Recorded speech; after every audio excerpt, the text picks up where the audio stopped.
Salam dostlar. Bu günləri bizim videomuzun iki hissədən ibarət olacaq. Web application pen testing haqqında danışacağım. Yəni TryHackMe-də belə bir bölmə var, harda ki siz bu modulu qutarandan sonra rahatlıqla web saytların nüfuz etmə testlərini edə biləcəksiniz və bu modul artıq sizi juniordan middle-a qaldırmaq üçün nəzərdə tutulub. Yəni siz artıq junior pentester kimi yox, artıq middle pentester kimi işləyə bilərsiniz. Həmişə dərsdə başlamamışdan qabaq dediyim kimi, dərsdə istifadə olunan texnika və texnologiyalar yalnız TryHackMe və Hexabox üçün, tədris üçün nəzərdə tutulub. Digər maşınlarda istifadəsi qəti qadağandır. Və biz artıq dərsimizə başlayaq. Birinci modulumuz Enumeration and Brute Force-dur. Nəzərə alsaq ki, videoya baxanların hamısının ingilis dili bilmir. Mən ona görə buradakı modulun müəyyən məlumatları Azərbaycan dilinə tərcümə etmişəm. Və biz başlayaq. İlk öncə Authentication Enumeration, kimlik doğrulama enumerasiyası. Kimlik doğrulama enumerasiyası sistemin təhlükəsinə dair ipuçları analiz edərək istifadəçi məlumatları aşkar etməyə yönəlmiş bir hücum növüdür. Bu, bir tapmacanı həll etmək kimi sistemin zəif tərəflərini üzə çıxarmağa kömək edir. Bu nə deməkdir? Sizə əgər hər hansı bir tapşırıq verilirsə, pentester ki, bir təhlükəsizlik üzrə mütəxəssislər işi gücü, yəni onlar həmişə CTF-dən başlayırlar. Karyerasına başlayanlar hamısı CTF-dən başlayır. Onlar tapmaca həll etməklə məşğul olurlar. Çünki sistemdə həmişə müəyyən boşluq olur və o boşluqları tapmaqdan ötürü siz analiz etməlisiniz, axtarmalısınız. Burada istifadəçilərin adlarının aşkarlanma edilməsindən danışılır. İstifadəçi adlarının müəyyən edilməsi hücumçuların üçün böyük üstünlük yaradır. Bunu həyata keçirmək üçün aşağıdakı üsullar istifadə edilir. Giriş səhifələrindəki fərqli səhv mesajlar. Yəni, bu hesab mövcud deyil, bu yalnız şifrə kimi. Şifrə sıfırlama prosesini alınan cavablar. Yəni, məsələn, siz reset eləyəndə sizə oradan token verə bilər.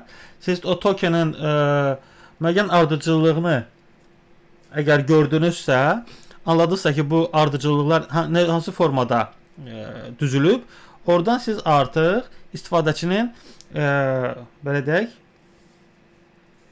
müəyyən məlumatları əldə edə bilirsiniz. Növbəti, şifrə siyasətləri. Şifrə siyasətlərinin tətbiqi təhlükəsizlik səviyyəsi haqqında məlumat verə bilər. Hücumçular şifrənin mürəkkəbliyini anlamaq üçün regex istifadələri və tətbiq edilən qaydaları araşdıra bilərlər. Və bu da bir tapmacanın bir növüdür da. Enumerasiya üçün ümumi məntəqələr, qeydiyyat səhifələri, şifrə sıfırlama xüsusiyyətləri, söhbət botları, yəni chat botlar və ya API-lar. Verboz səhvlər.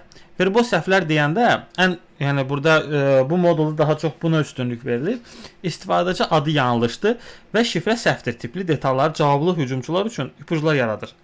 Bunun əsasında siz istifadəçinin adını və yaxud loginini tapa bilirsiniz. Login tapdıqdan sonra isə onun parolunu brute force etməklə tapa bilirsiniz. Növbəti verboz error mesajları, hansı ki biz artıq bir dəfə izah elədik. Detallı səhv mesajları sistem haqqında vacib məlumatları açıqlaya bilər. Verilənlər bazası cədvəl adları, istifadəçi məlumatları və identifikatorlar və s. Brute force hücumları və onların ilişkiləri. Enumeration hücumları nəticəsində əldə edilən istifadəçi adları və şifrə siyasətləri brute force hücumlarını daha təsirli edir. Şifrə təxmin etmə hücumları, dictionary attack, credential stuffing, captcha aşma üsulları, 2 mərhələ autentifikasiya bypass metodları. Şifrə sıfırlama proseslərinin zəiflikləri, email əsaslı sıfırlama, link və ya token göndərilməsi ilə həyata keçirilir. Təhlükəsizlik sualları, əsaslı sıfırlamalar. HTTP Basic Authentication hücumları. Basic Authentication metodu sadə istifadəçi adı və şifrə ilə qorunur və aşağıdakı zəifliklərə malikdir.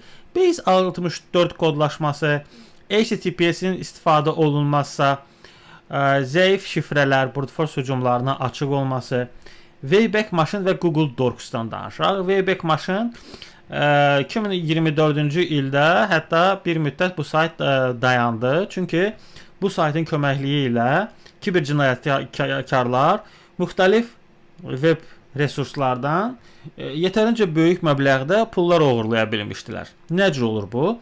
Wayback Machine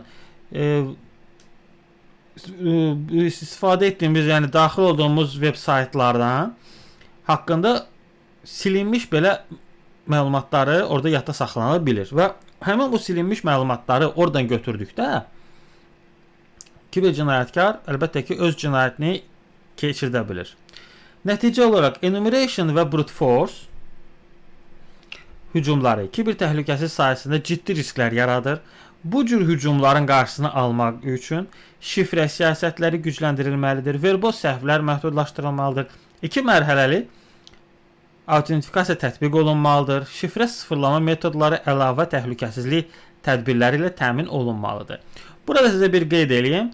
2 mərhələli, yəni MFA tətbiqi və yaxud CAPTCHA-nın olması 2025-ci ildə artıq zəif bir təhlükəsizlik tədbirləri çərçivəsinə daxil edilməyə başlamışdır. Nəyə görə?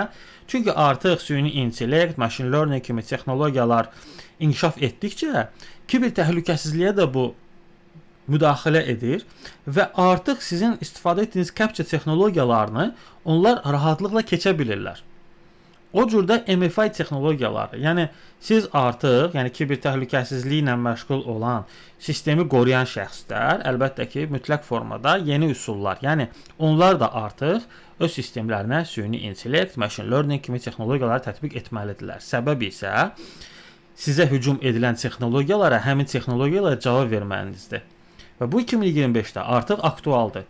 2026-da bu ən kritik nöqtə ola bilər. Yəni biz hal-hazırda TryHackMe'nin 244 gün bundan qabaq hazırlanan maşınında artıq yeni texnologiyaların məlumatını veririk. Sabahsı günləri siz artıq bu videoya baxanda süni intellektə də bir prioritet kimi qoymalısınız. Fərqi yoxdur. Siz pentester'siniz, SOC analiticsiniz və ən əsası da IT menecersinizsə, IT infrastruktura cavabdeh olan şəxsinizsə, siz artıq bu məsələni araşdırmalısınız.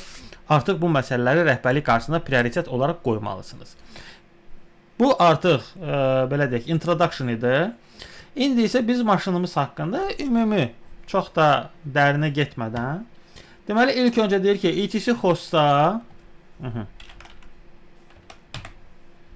bizdə bu köhnə IP-dir. Biz bu IP-ni əlavə eləməliyik. Ən birinci bunu etməliyik. Aha. Daxil oluruq. Keçirik. Və biz bunları silib yeni IP-mizi əlavə edirik. Yadda saxladıq. Deməli, biz indi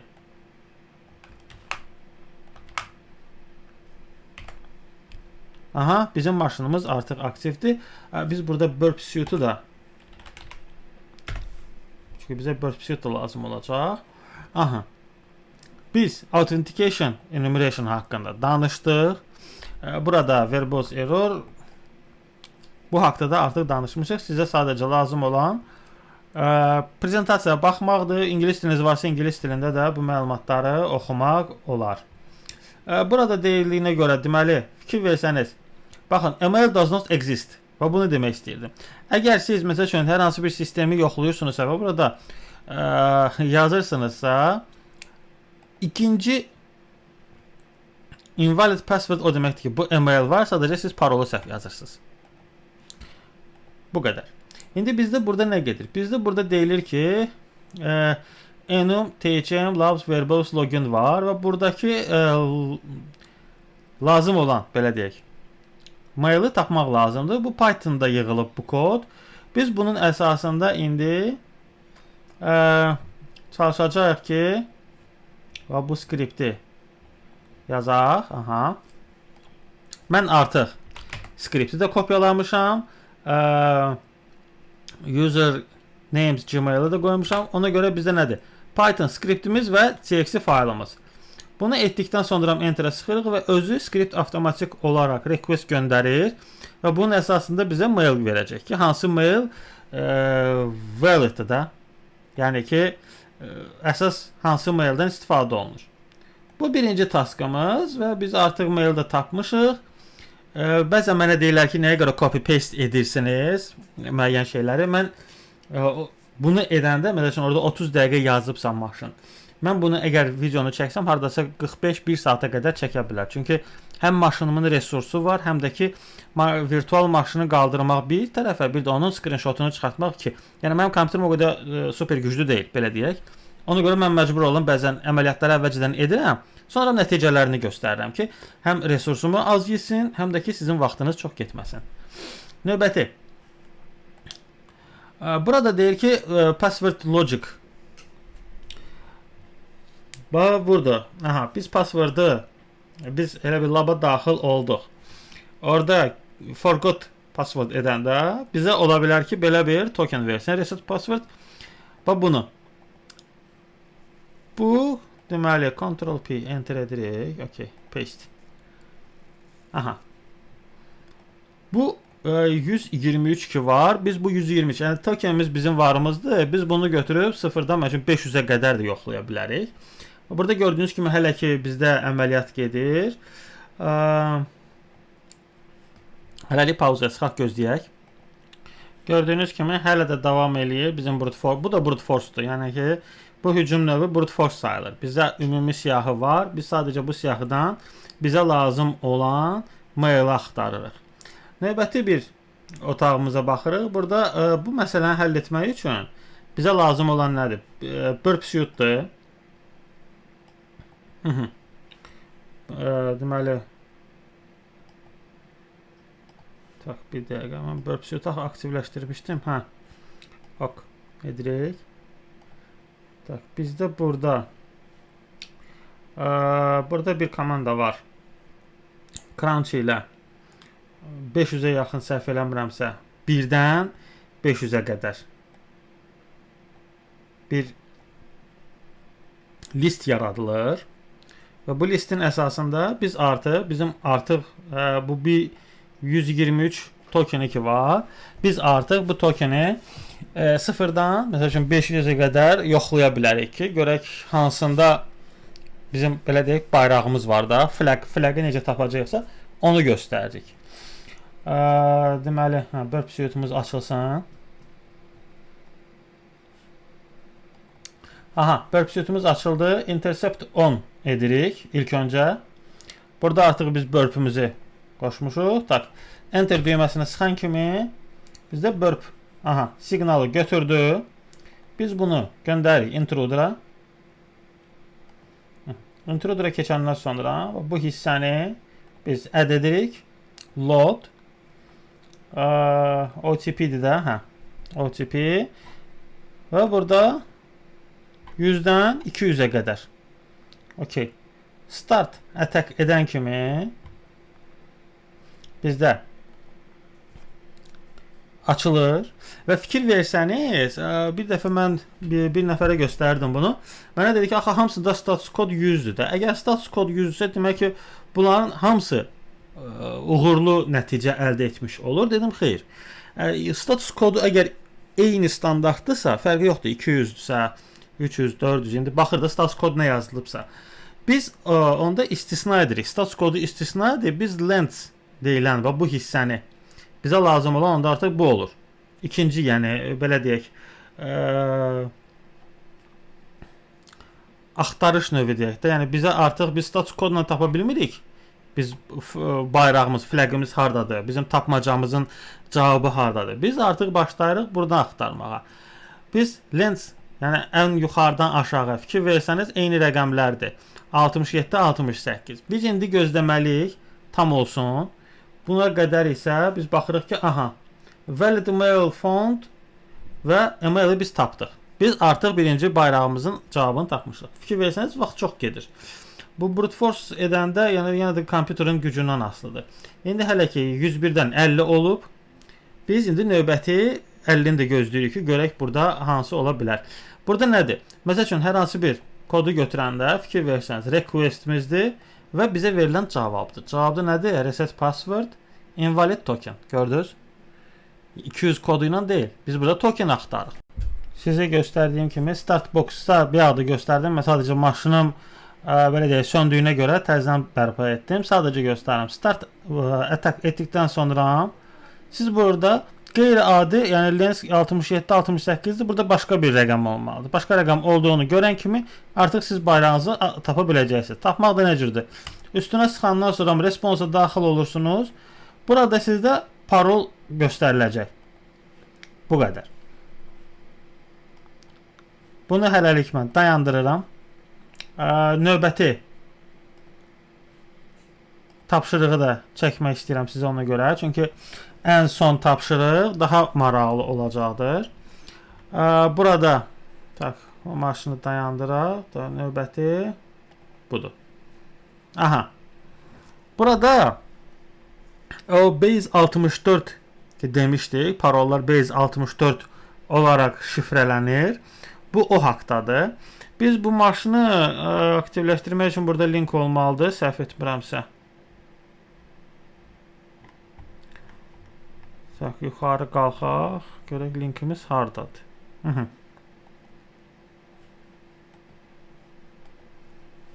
Aha. Biz proxy-ni drop edək. Tamam. Okay. Intercept on.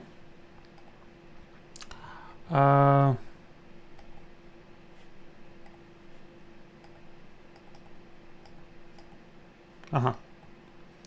Burp aktivləşdiririk yenə.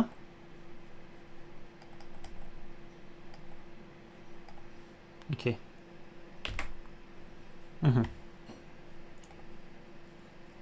Yox, burada düz getmədi nəsə. Disable edək yenidən.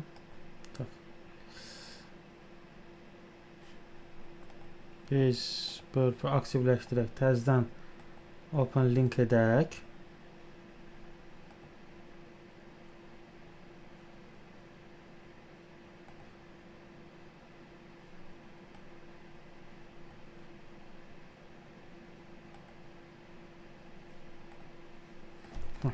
Admin edək. Sign in edək.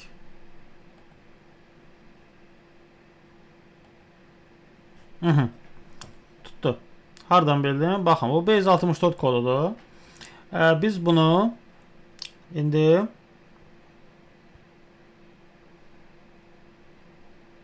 dekod etsək, gördünüz, admindir. Biz bunu götürürük. Intruder'a təzədən gedirik. Aha. Intruder'da biz add edirik ki, bizə bu hissə lazımdır. Load olaraq 500 words seçilir. Növbəti bizdə burada nə göstərilir? Bizdə deyilir ki, biz intruder'a keçdik. Base 64 etdik. Admin test yazılıb.